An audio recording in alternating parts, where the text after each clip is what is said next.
E aí, Simon, como você tá? E aí, Luna? Melhor, porque eu tenho uma notícia.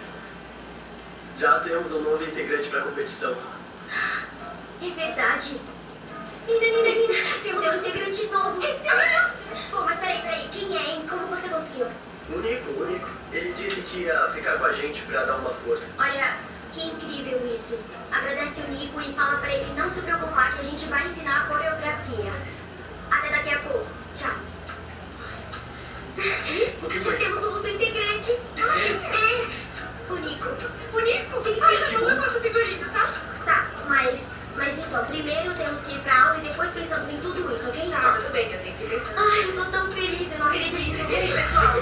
Por que estão tão contentes? O que foi? Bom, nós estamos contentes porque encontramos um integrante pra equipe. Ah, é? Bom, que bom. Então estão bem que tem um novo integrante. Sim. E quem é? É o Nico. Que? O Nico? Não tinha outro?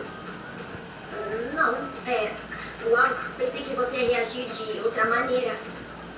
Porque, bom, estávamos pensando que você poderia ensinar a coreografia. Que? Eu ensinando a coreografia pro Nico? Sim. Tá bom, tudo bem. Contem comigo. Que pontaria, hein, gente? O Nico, né?